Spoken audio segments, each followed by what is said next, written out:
Amado Dios que estás en los cielos, te damos gracias por tu misericordia y por tu amor. Y gracias por concedernos el privilegio, Señor, de reunirnos un domingo por la mañana para pensar bíblicamente sobre este llamado que tenemos de ser buenos administradores de lo que tú pones en nuestra mano. Señor, somos conscientes que muchos de nuestros pecados están relacionados con la avaricia, con el amor al dinero, como bien lo enseñaste en algún momento. Raíz de todos los males es el amor al dinero.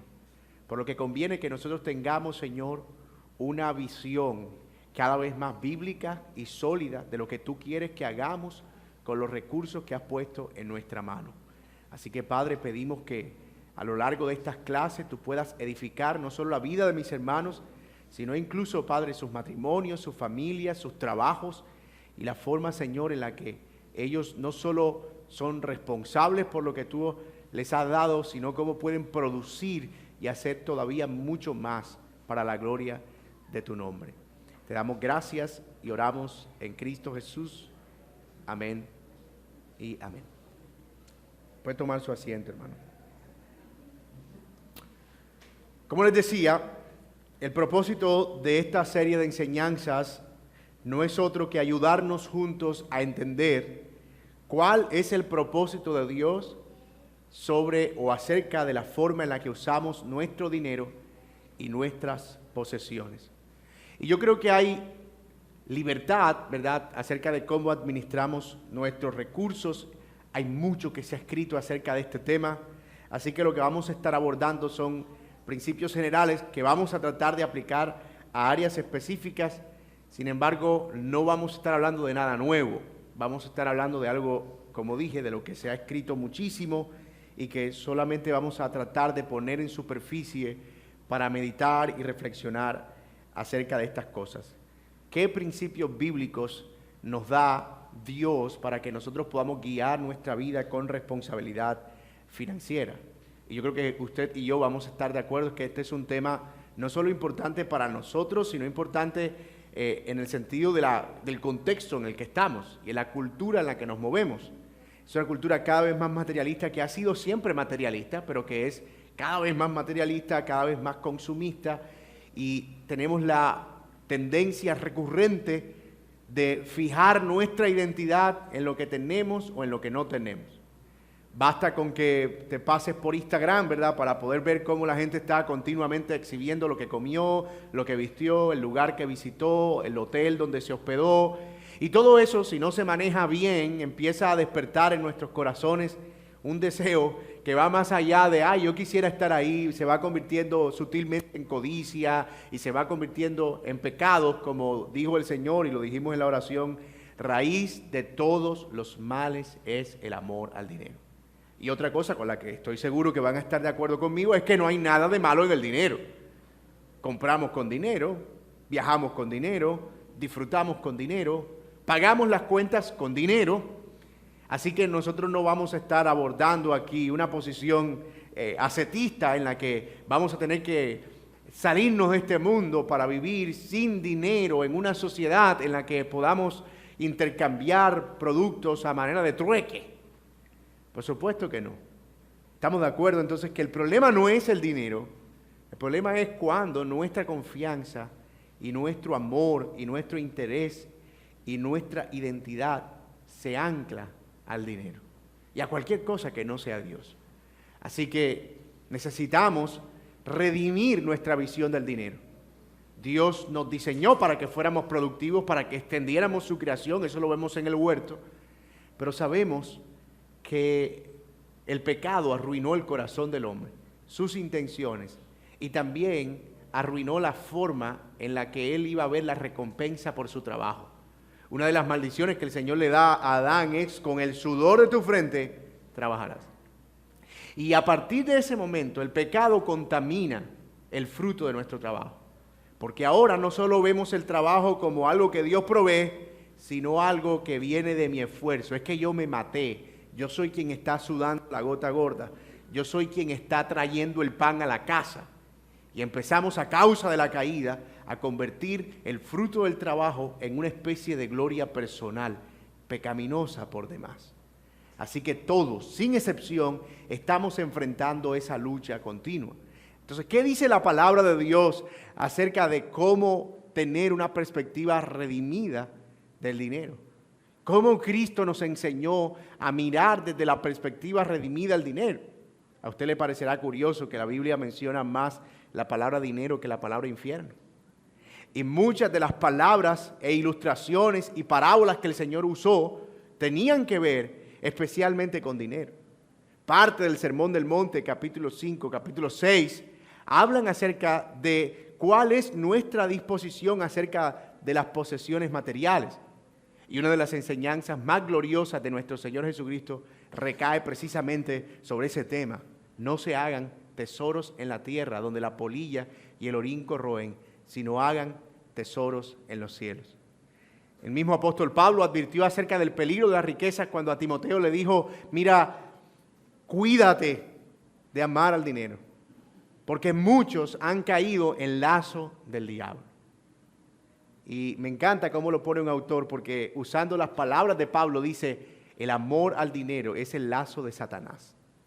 Es la forma en la que el Señor arrastra a los hombres a miles de pecados, a millones de pecados. Si hablamos de que cada persona está pecando en una u otra manera. Así que sí es necesario que hablemos acerca del dinero. Sí es necesario que tengamos una perspectiva redimida del dinero, de las posesiones y de todo lo que tiene que ver con las cosas materiales. Ahora bien, al respecto de este asunto, vamos a abordar hoy una parábola que está en Mateo capítulo 25, versículo 14, y yo les voy a pedir que vayan a esa parábola, porque en esta primera clase lo que vamos a sentar son las bases teológicas acerca de la mayordomía bíblica, o la administración sabia, o de la posesión material. Vamos a tratar de establecer una base, un sustento para las posesiones materiales. Y lo primero que vamos a intentar probar es que Dios es el dueño de todo. Nosotros somos administradores. Y como administradores podemos ser administradores infieles o podemos ser administradores fieles. Que hay cosas que evidencian que somos administradores infieles y que hay cosas que evidencian que somos administradores infieles. Y finalmente procuraremos ver también en esta clase que el propósito de Dios con el dinero es que nosotros lo usemos para su gloria, administrando fielmente y no para la búsqueda de nuestro beneficio personal. Mateo capítulo 25, versículo 14 dice, porque el reino de los cielos es semejante o es como un hombre que yéndose lejos llamó a sus siervos y les entregó sus bienes. A uno dio 5 talentos, a otro dio 1, 2 y a otro 1, y a cada uno conforme a su capacidad. Y luego se fue lejos. Y al que había recibido 5 talentos, fue y negoció con ellos y ganó otros 5 talentos. Asimismo, el que había recibido 2, ganó también otros 2. Pero el que había recibido 1 fue y cavó en la tierra y escondió el dinero de su señor. Y después de mucho tiempo vino el señor de aquellos siervos y arregló cuentas con ellos. Y llegando el que había recibido 5 talentos, trajo otros 5 talentos, diciendo, Señor, 5 talentos me entregaste, aquí tienes, he ganado otros 5 talentos sobre ellos. Y a su señor le dijo, versículo 21, buen siervo y fiel. Sobre poco has sido fiel, sobre mucho te pondré, entra en el gozo de tu Señor. Llegando también el que había recibido 2 talentos, dijo, Señor, 2 talentos me entregaste, aquí tienes, he ganado otros 2 talentos sobre él. Su Señor le dijo, bien, buen siervo y fiel, sobre poco has sido fiel, sobre mucho te pondré, entra en el gozo de tu Señor. Pero llegando también el que había recibido 1 talento, dijo, Señor, te conocía que eres hombre duro, que ciegas donde no sembraste y recoges donde no esparciste, por lo cual tuve miedo y fui y escondí tu talento en la tierra, y aquí tienes lo que es tuyo. Respondiendo su señor le dijo: siervo malo y negligente, ¿sabías que ciego donde no sembré y que recojo donde no esparcí? Por tanto debías haber dado el dinero a los banqueros, y al venir yo hubiera recibido lo que es mío con los intereses. En otras palabras, debiste haber sido un siervo fiel y administrar lo que se te puso en la mano. Quitarle pues el talento y darlo al que tiene 10 talentos, porque el que tiene le será dado, y al que tendrá más, tendrá más, y al que no tiene, aún lo que tiene le será quitado. Y al siervo inútil echadle en las tinieblas de afuera, allí será el lloro y el crujir de dientes. Antes de empezar a ver esta parábola, quiero aclarar que esta no es una parábola acerca de la administración del dinero, específicamente. Es una parábola para ilustrar la fidelidad y cómo nosotros nos estamos conduciendo antes de la venida del Señor. De hecho, lo que el texto dice es que a los siervos fieles el Señor los recompensará con la vida eterna, y a los siervos infieles el Señor los enviará a un lugar de condenación. Pero aquí la fidelidad solo está ilustrada con la fidelidad del dinero, no tanto con que signifique estrictamente que los que administraron bien su dinero serán salvos y los que no administraron su dinero bien serán condenados. Sin embargo, quisimos usar esta parábola para tomar esa sabiduría del Señor Jesucristo y ver cómo la administración fiel en cualquier área, y especialmente en el área del dinero, trae recompensa del Señor. Que la administración infiel en cualquier área, y especialmente en el área del dinero, traerá la disciplina del Señor. Y estamos usando esta parábola porque contiene sabiduría también, o contiene sabiduría para ilustrar que Dios es dueño de todo y que nosotros tenemos que dar cuenta por lo que Él ha puesto en nuestra mano. Así que, habiendo hecho esa aclaración, veamos la primera realidad práctica que extraemos de la sabiduría del Señor en este pasaje, y es: el Señor es Dios. Dios es el Señor de esta parábola. Dios es el dueño de todo. Dios es el dueño de todo. En esta parábola, si nosotros vemos, hay un señor que es un dueño de una finca o de una hacienda, que pone a varios mayordomos o administradores sobre esa finca. Y a uno le da unas responsabilidades, a otro le da otras responsabilidades, y a otro otras responsabilidades, y me encanta esto, de acuerdo con su capacidad. Más adelante vamos a hablar de ese aspecto en particular. Pero dice que el Señor se va lejos y luego regresa para pedir cuentas. Toda vez que nosotros vemos ese texto, no podemos obviar el hecho de que el Señor de esta parábola no es otro que Dios, quien es el que entrega y el que da, el dueño de todo, quien es el que regresará un día a pedir cuentas y quien es el que al final va a juzgar a cada uno según sus acciones. Así que lo primero que tenemos que decir de este Señor es que Él es el dueño de todo. Todo le pertenece a Dios. Toda la riqueza, todo lo que hay en este mundo, todo pertenece al Señor. La Biblia dice en el Salmo 24, 1 y 2, del Señor es la tierra y su plenitud, el mundo y los que en él habitan. ¿Y qué le da a Dios ese derecho? Bueno, Él la fundó sobre los mares y la afirmó sobre los ríos. Aquí tenemos el principio universal de la propiedad privada. El hombre es dueño de aquello que produce. Todo el principio de propiedad privada se desprende de este pasaje. Dios es dueño de la creación. ¿Por qué? Porque Él la creó, Él la fundó y Él hizo todo lo que hay en la tierra. Si yo, por ejemplo, fabrico de un pañuelo o de una servilleta un avioncito, ese avioncito es mío. Porque yo invertí trabajo en ese avioncito y la inversión de ese trabajo hace que se convierta en mi posesión.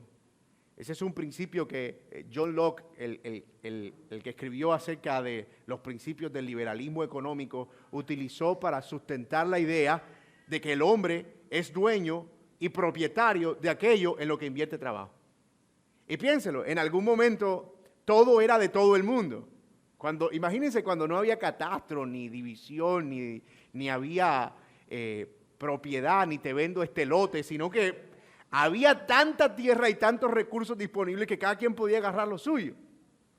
Y uno de los principios que Locke utilizó y desarrolló basado en este texto era cómo podemos empezar a determinar qué es lo que le pertenece a cada persona. Y Locke decía, bueno, las manzanas que caen de un árbol están disponibles para todo, pero en el momento en el que alguien invierte trabajo en recogerlas, limpiarlas y guardarlas, en ese momento él crea una propiedad exclusiva sobre esas manzanas. Y allí surge el concepto económico que nosotros conocemos como de propiedad privada. Pero fíjense que está anclado al hecho de que Dios es dueño de todo porque invierte trabajo en ellos. Créame que por lo que me apasiona el tema, me encantaría quedarme hablando de propiedad privada y liberalismo clásico. Pero ese no es el propósito de este curso, sino inicialmente mostrar que Dios es dueño de todo. Por otro lado, el señorío de Dios también significa que Él no le debe nada a su creación.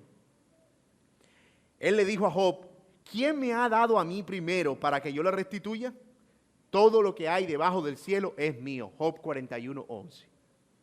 Todo lo que hay debajo del cielo es mío. Dios no necesita riquezas de su creación, porque todo es suyo y para hacer con ellos como Él le parezca.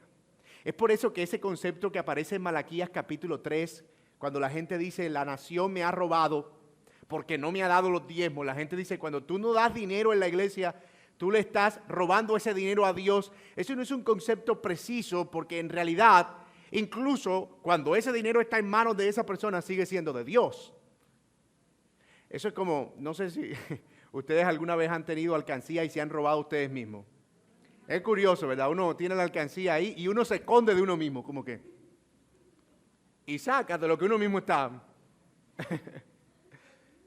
Uno diría, técnicamente no es un robo porque sigue siendo tu posesión. Es decir, no desproveíste a nadie de sus bienes. Y mis hermanos, nosotros estamos claros que Malaquías 3 no está hablando necesariamente de robarle dinero a Dios. El problema de Malaquías 3 era que le estaban robando la gloria a Dios al no ofrecer sacrificios en el templo. Y obviamente no le ofrecían sacrificios porque el pueblo no estaba apoyando a los levitas, quienes eran los sacerdotes, quienes eran los que ofrecían sacrificios. Pero Dios no está aquí haciendo un reproche amargado de mi plata, como un banquero que está enojado, pues dice, si tú no ofrendas mi dinero. Y qué triste que muchos inclusive dentro del cristianismo, han distorsionado esta imagen de Dios y lo han puesto como una especie de tío Sam celestial. La imagen del tío Sam, ¿verdad? El señor de barba y de gorro estadounidense, capitalista, que está, denme su dinero, denme su dinero, denme su dinero. Déjenme decirle, hermanos, esa no es una idea de Dios. Esa es una idea de hombres perversos que usan el nombre de Dios para enriquecerse. Pero Dios es dueño de todo. Hermano, ¿usted sabe qué es todo en griego?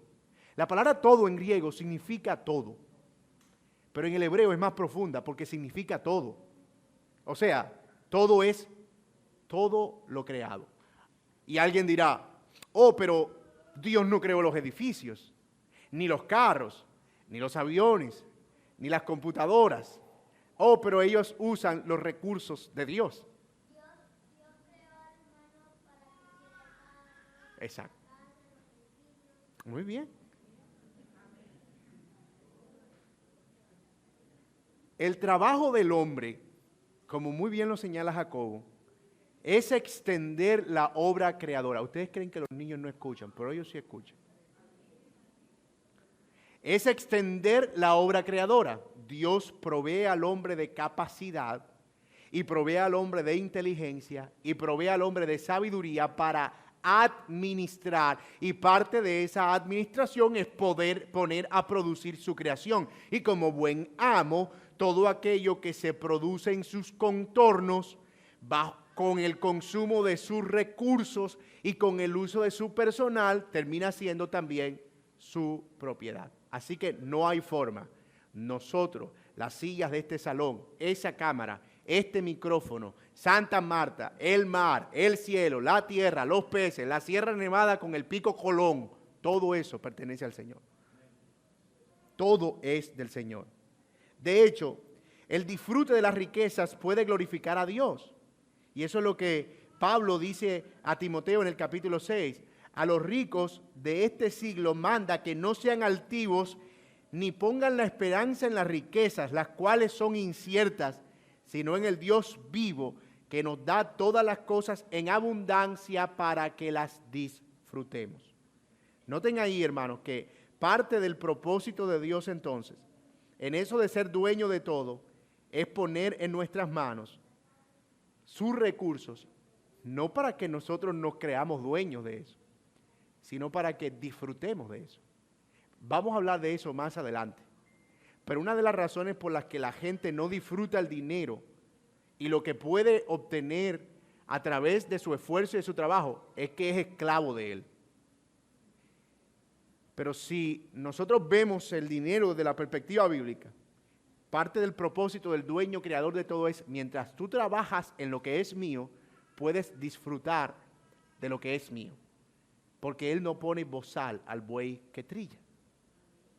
Así que aunque nosotros estamos trabajando en los recursos del Señor, Él permite que nosotros disfrutemos de los réditos de esos recursos. Vamos bien, ¿verdad? Ahora, yo no sé si ustedes conocen esta idea o esta corriente, pero hay cristianos que aplauden la idea de que como las posesiones y las riquezas son tan inciertas y traen tanto pecado y hacen que la gente se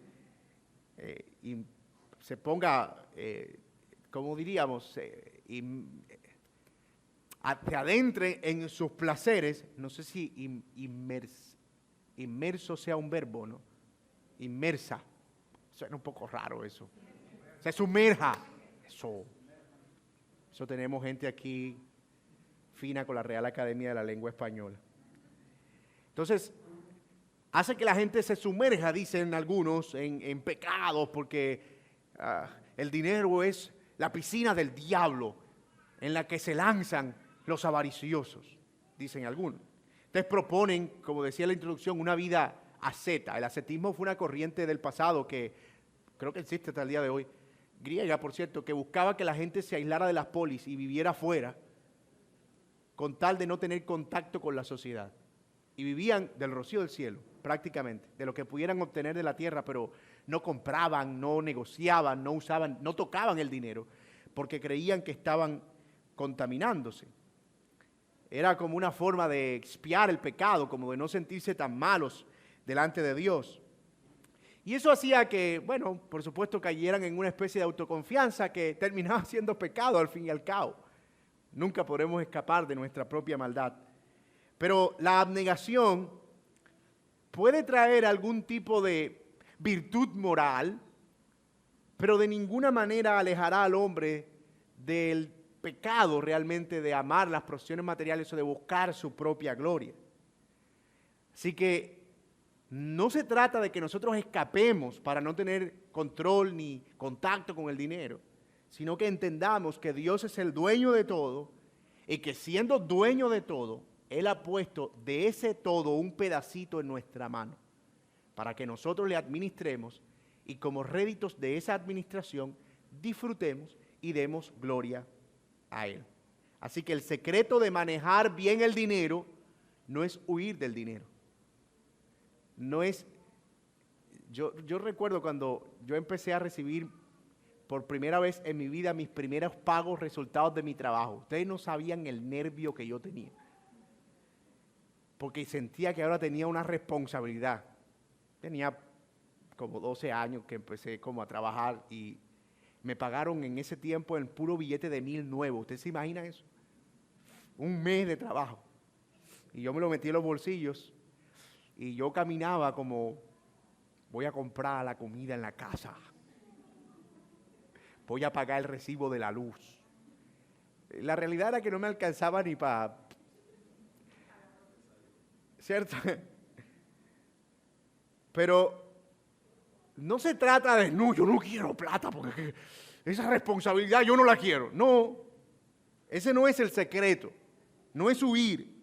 El secreto es someter eso al señorío de Dios y recibirlo con la mentalidad de, Señor, pusiste un pedacito más de lo tuyo en mi mano. Dame sabiduría para poder administrar. Cuando entiendo que algo no es mío, eso cambia mi perspectiva. Cuando entiendo que estoy administrando algo que no es mío, yo puedo irme a dos caminos. Puedo irme al camino de, como no es mío, puedo hacer lo que quiera. O al camino de, como es del Señor, debo administrarlo bien. Como es del Señor, debo administrarlo bien. Así que hemos visto el primer principio extraído de esta parábola. Dios es el dueño del campo, es el dueño de las riquezas, Él es el Señor de todo. Pero hay un segundo principio. Dios da a las personas sus riquezas. Es una realidad. Les voy a pedir por favor, hermanos, que... Es más, esto sirva como una oportunidad para si su celular está encendido, puede ponerlo en silencio para que solo quede en modo vibrador y así nos evitamos de distraer. Yo sé, a mí no me distrae el celular, se los confieso, a mí no me distrae. Pero muy seguramente usted se distrae porque cree que me distrae. Entonces yo no quiero que usted se distraiga. Entonces si puede ponerlo en modo silencio, se lo agradecería. ¿Estamos aquí? Perfecto, seguimos. Entonces, Dios dueño de todo. Número 2, Dios da las riquezas y las entrega según su voluntad. Eso es lo que vemos también en la parábola. El dueño de la finca llamó a sus mayordomos y a uno le dio ¿cuánto? Y a otro le dio, y a otro le dio. Y alguien diría, ese mayordomo le tenía la buena, o ese dueño parece que le tenía la buena al que le dio 5. No. La razón por la que Él entrega a unos una cantidad, a otros otra cantidad, y a otros o a otro otra cantidad, no es otra que la capacidad que tenían, que el mayordomo entendía que tenían para poder administrar ese dinero. Miren lo que dice el 1 Corintios 4:7. Porque, ¿qué tienes que no hayas recibido? O sea, no conviene gloriarnos en lo que tenemos, porque dice Pablo, ¿qué tienes que no hayas recibido? Y eso incluye todo lo que tenemos. Nuestra familia, nuestra carrera, nuestro carro, si lo tienes, o vehículo, nuestra cama, nuestro teléfono. Todo eso ha sido provisto por la mano del Señor. Y usted dirá, es que eso es mi trabajo. Bueno, el día que Dios quiera, no trabaja. Y no porque no te dieron trabajo, porque pierdes la capacidad de hacerlo. O sea, al final, todo lo que nosotros tenemos no es más que algo que el Señor ha permitido en su soberanía que nosotros recibamos. Todo. El rey David reconocía esto. Los israelitas contribuyeron con sus pertenencias en la construcción del templo. Y esto es lo que él dijo en 1 Crónicas 29, capítulo 29, versículos 12 y 16. Escuchen. Las riquezas y la gloria proceden de ti, oh Señor nuestro Dios. Toda esta abundancia que hemos preparado para edificar casa a tu santo nombre, de tu mano es y todo es tuyo. También en 1 Samuel 2:7 dice, el Señor empobrece y el Señor enriquece. El Señor abate y el Señor enaltece. También David dice, porque todo es tuyo, y ahí vemos los dos principios mezclados, y de lo recibido de tu mano, bueno, no hay dos principios, hay tres principios. Todo es tuyo, de lo recibido de tu mano, de eso te damos. Dios es dueño de todo, Él nos da según su soberanía y nosotros le damos en generosidad. Y vamos a abordar esos principios en la medida en que vamos avanzando en el pasaje. Pero yo espero haber probado que Dios es dueño de todo en primer lugar y que Dios da a los hombres de acuerdo con su capacidad. Esto es un punto importante de entender, mis amados, porque nos va a librar de la envidia y nos va a librar de la codicia, entre otras cosas, uno de los mandamientos de la ley de Dios. No codiciarás la mujer de tu prójimo, ni su criada, ni su buey, ni su asno, ni su carro, ni su casa, ni su ropa, ni su zapato, ni su teléfono, ni su, qué sé yo, ni su cama, ni su nada. No codicies nada de tu prójimo. ¿Y qué nos libra de ese pensamiento de codicia? La idea de saber que Dios en su soberanía ha dispuesto que cada uno reciba según su capacidad y su voluntad. Ahora, es cierto que algunos se enriquecen de formas ilícitas. Es cierto que algunos reciben riquezas injustas. Y podemos tender a sentirnos como que, wow, Señor, ¿por qué le diste tanta plata a ese Chapo Guzmán? Y empezamos a vivir como en ese deseo de envidia, ¿verdad? Pero allí nosotros debemos aplicar otro principio. Dios da de acuerdo con su soberanía, pero hay quienes usan atajos o reciben dineros injustos. Al final, Dios se encargará de ellos. Nadie se saldrá con la suya. Eso lo vemos en Salmo 73. Ellos tendrán que dar cuenta al Señor. Pero por lo demás, yo digo, mira, Señor, si tú has provisto a mi hermano de este trabajo, es porque tú le has dado esa capacidad. Y tú también te encargarás de ayudarlo a administrar de acuerdo con esa capacidad. Entonces, eso también nos ayuda a crear contentamiento en nuestro corazón. Yo no tengo la capacidad de manejar una organización como, qué sé yo, la organización Rockefeller o Microsoft o Apple. O sea, a mí me ponen eso en la mano y yo lo primero que hago es venderlo. Porque yo no estoy capacitado, no soy un administrador, no tengo esa visión. Yo digo, esto es demasiado para mí. Y creo que en parte a eso es a lo que se refiere el proverbista cuando dice, los bienes que se adquieren deprisa al final no son de bendición.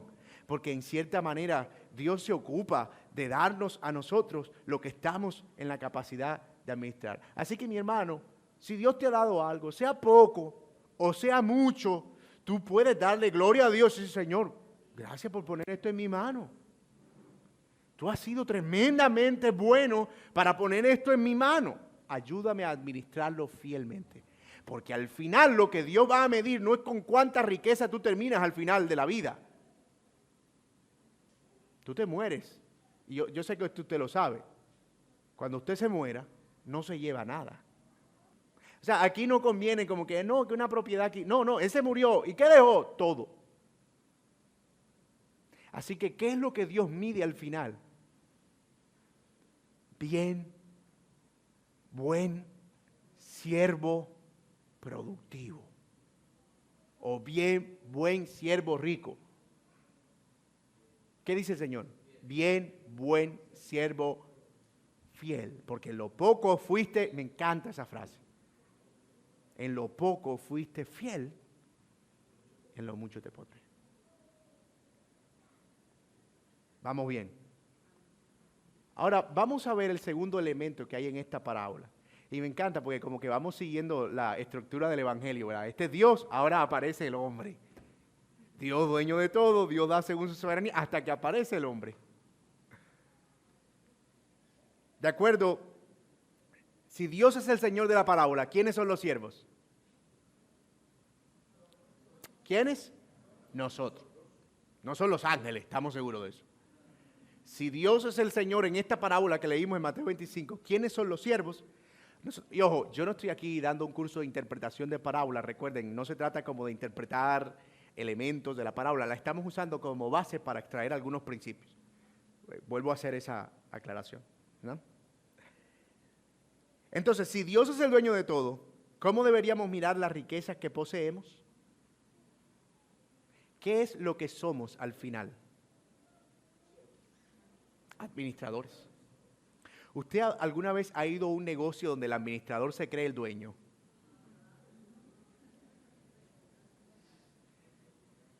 ¿Cierto? Como que tú entras y te miran como que, disculpe, busca algo. Y uno como que, o sea, te recuerdo que tienes un avisito aquí que dice que tú eres empleado. Como que estás tomando actitudes como si yo estuviera invadiendo tu propiedad, diciendo una amenaza para ti. Yo he sentido eso en algunos lugares donde he ido y es humillante, entonces tengo que recordarme el Evangelio. Señor, ayúdame a entender que tú fuiste menospreciado, traspasado. Si tú estuvieras en este mundo te sacarían de todos los almacenes.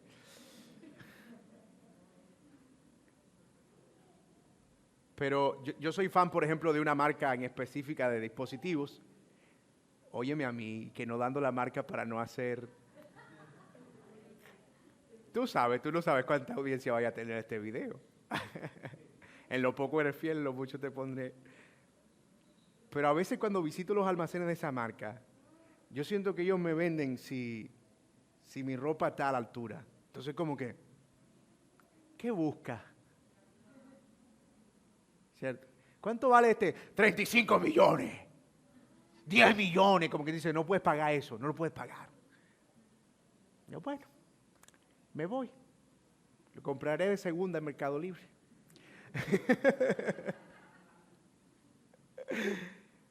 Pero esa actitud de mayordomo que se cree dueño es fastidiosa. Es como que uno dice, wow, ¿esta gente qué? ¿Cierto? Bueno, lo primero que nosotros tenemos que recordar es, toma tu lugar. Toma tu lugar. Primero toma tu lugar. Tú no eres dueño. Tú eres un administrador. Y esa visión, hermano, créame, es revolucionaria. Es humillante, pero es revolucionaria. No es que nosotros vamos a estar por ahí toda la vida, hermano, y eso, no, eso es mío, perdón, no, eso es del Señor que me lo dio. Uno no habla así todo el tiempo, como espiritualizándolo todo. Me voy a acostar en la cama que el Señor me dio. No dice, voy para mi cama. No es como que lo voy a hacer como parte del lenguaje. Pásame pásame el celular que el Señor me proveyó, por favor.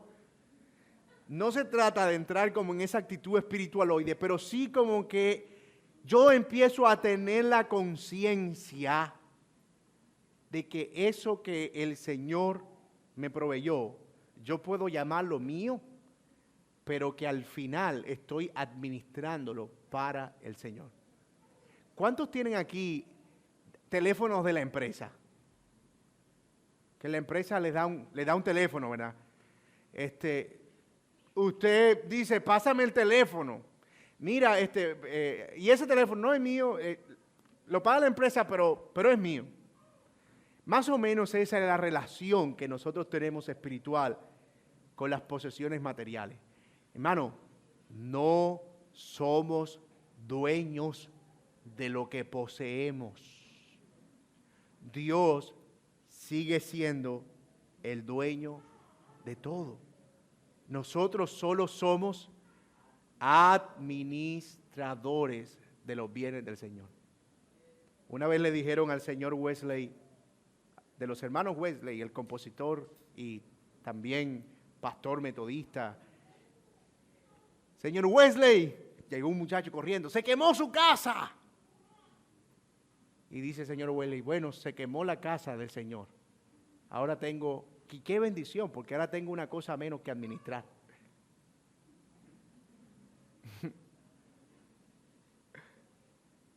Eso ayuda a que a uno le duela más, le duela menos cuando se parte la pantalla del teléfono. ¿Ven? Señor, no es que no me importe, pero al final estaba administrando eso, tal vez debí ser más cuidadoso con lo que estaba administrando, pero mi alma no se va a ir del cuerpo porque se partió la pantalla del teléfono. Entonces, yo he visto videos de personas que entran en ataques de pánico cuando se partió la pantalla. Bueno, era un celular de 7 millones de pesos, pero seguía siendo un recurso administrado. Así que no somos dueños de lo que... Nuestra naturaleza pecaminosa está continuamente tratando de batallar por reclamar la propiedad de todo lo que es nuestro, por una razón obvia. Estamos invirtiendo trabajo en eso. Y como estamos invirtiendo trabajo, nos olvidamos del hecho de que invertir trabajo no significa que eso se convierta en nuestra propiedad. Solo significa que estamos administrándolo correctamente. Pero nos olvidamos. Entonces, no, es que esto yo lo gané con el sudor de mi frente.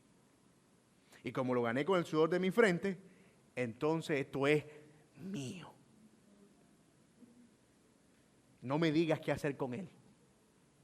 Yo me lo gané. Le escuchaba a mis amigos dominicanos que ellos allá como que tienen la costumbre. Usted sabe que uno aquí a los carros, a los camiones, ellos le dicen patana, pero a los camiones uno le pone aviso. Uno le pone la Virgen, otros le ponen no hay como Dios, otros le ponen mi pechichona, otros le ponen qué sé yo, el bodoque, mi cariñito. el cóndor del camino, una cosa así. El león de la tribu. Ellos allá usan un aviso que dice, ellos le ponen a sus camiones, mi propio esfuerzo. Noten la humildad. Mi propio esfuerzo, como quien dice, lo compré con mi plata. Y el punto es que a veces son unos carros viejos, ¿cierto? Nosotros tenemos esa tendencia a etiquetar todo como que este es mi propio esfuerzo, esto es mío, me pertenece.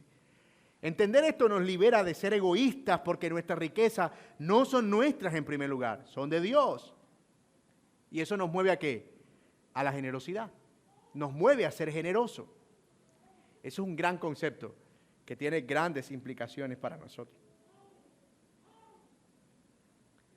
La otra cosa que podemos decir acerca de los hombres es que solo administramos lo que Dios nos ha dado, no lo que no nos ha dado. Y usted le va a decir, pastor, ¿y eso no es obvio? No es tan obvio porque a veces nos olvidamos de lo que el Señor nos ha provisto porque nuestra mente está adelante en lo que no tenemos. El día que me reviente esa plata, el día que Dios me dé esa. Lo vamos a ver cuando hablemos de la deuda, pero lo peor que uno puede hacer es hacer cuentas con dinero que no tiene. Yo voy a coger esto a 2 cuotas porque eso lo saco yo la otra semana, que me llegue la plata. 2 años después, el crédito está refinanciado a 36 meses pagando 10,000 pesos al mes y 25 de interés. No era el que iba a pagar 2 cuotas con el dinero. Sí, pero es que se presentó que la niña se quebró el brazo y pasó que me llegaron a cortar la luz y me tocó coger esa plata. Y no hagas cuentas ni administres lo que no tienes. Mano, eso es un principio básico, no de la finanza, es un principio básico de la vida. Debido a que tú no tienes el control del futuro, de lo que va a pasar, tú no puedes hacer cuentas con lo que no tienes, así sea el pago que te dan fielmente los 28 en el Magisterio de Educación. Porque se pueden ir a paro. Se explotó el banco, subió la moneda, alguna cosa. Mira, no puedo hacer cuenta con eso. A los bancos les encanta adularnos en ese sentido. Y tengan cuidado con eso. A los bancos les gusta jugar con las expectativas futuras. Señor, usted es policía, todos los 28 usted coge plata, usted es pensionado. Usted puede comprometerla. ¿Cómo se llama esto? La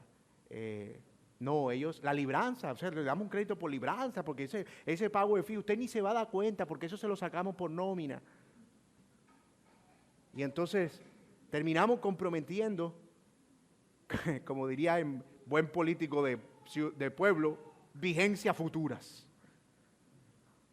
Y al final terminamos sin lo uno y sin lo otro. Entonces, Dios provee y da al hombre para administrar, pero Él da al hombre para administrar, y ya lo dijimos, de acuerdo con su capacidad y en un momento específico. Entonces, si somos administradores de todas las riquezas que hemos recibido, ¿de qué manera cambia esto nuestra idea de lo que yo poseo? ¿De quién es mi carro? ¿De quién es la casa? ¿De quién es lo que yo tengo?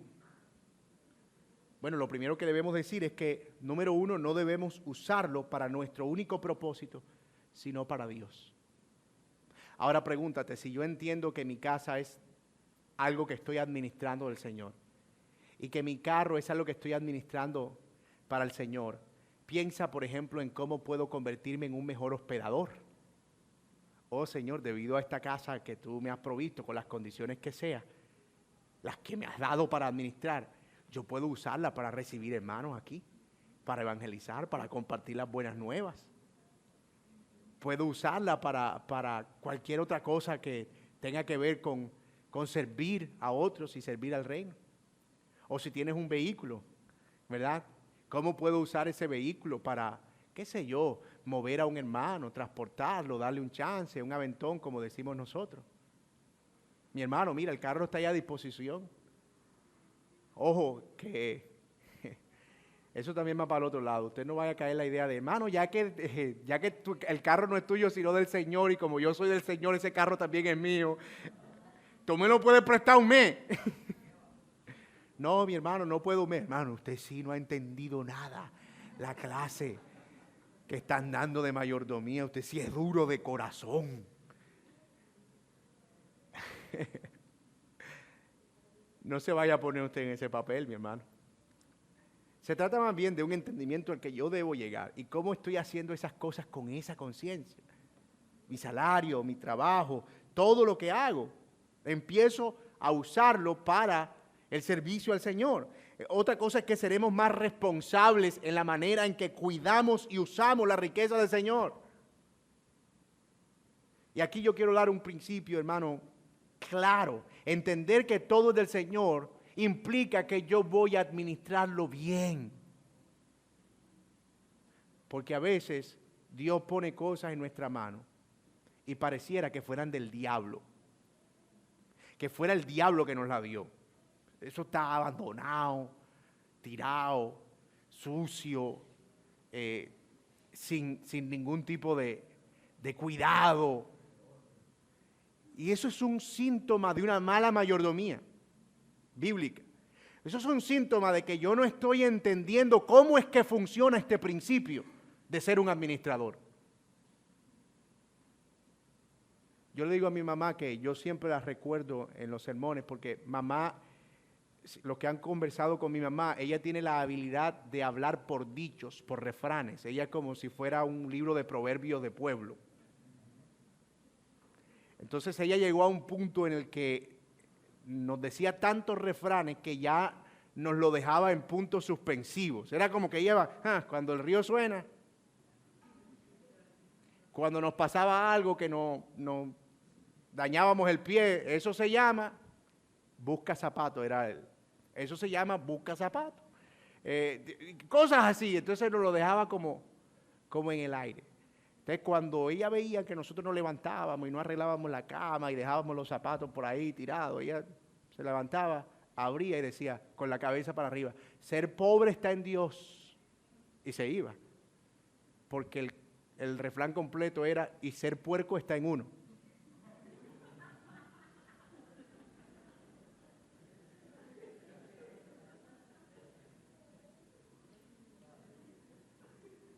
O sea, tú no puedes escoger tú no puedes cambiar la realidad de lo que Dios te dio.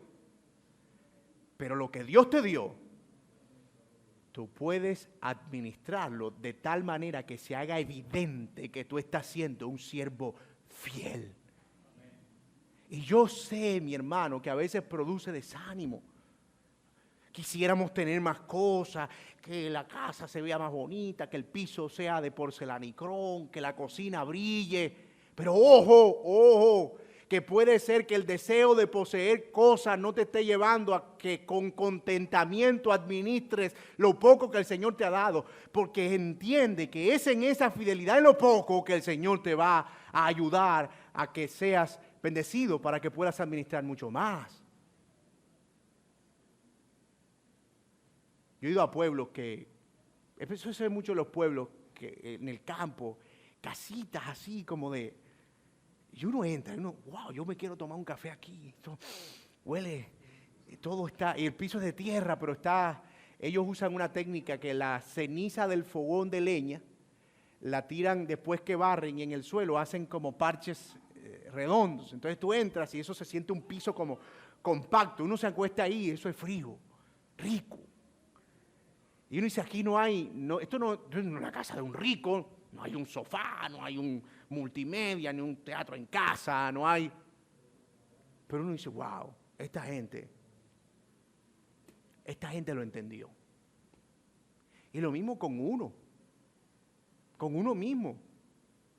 Porque a veces uno va por ahí por la vida, somos administradores hasta de nosotros mismos, de nuestra ropa, de nuestros zapatos, y uno va por ahí por la vida como si el mundo no existiera, como resignado a la muerte eterna. Entonces, en lo poquito que el Señor me dio, yo quiero administrar esto, quiero que esta ropita se vea bien, mis zapaticos que se vean limpiecitos, porque eso es parte de lo que yo estoy comunicando. En mi contentamiento, Señor, gracias. Gracias porque en lo poco tú me permites ser fiel. Y eso ¿Qué nos da ese pensamiento? ¿Qué nos lleva a ese pensamiento? Entender esto. Yo soy un administrador y soy llamado a administrar fielmente. Vamos a terminar la clase aquí, porque la próxima clase vamos a seguir hablando acerca de qué es un administrador fiel y qué es un administrador infiel. Y vamos a ver en el ejemplo de estos administradores que ellos eran, uno fue fiel porque entendió quién era su amo y el otro fue infiel porque no entendió el asunto. No entendió quién era su amo. Pero quiero dar espacio para preguntas o comentarios si los hubiera. Tenemos el micrófono disponible, ¿verdad?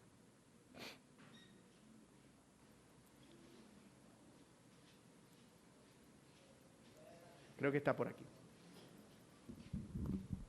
Si alguien tiene alguna pregunta, vamos a tratar de siempre dejar unos minuticos para preguntas o comentarios si el tiempo nos da. Yo soy bien ansioso con eso. Si no hay, cerramos. ¿Cierto? Todo en orden.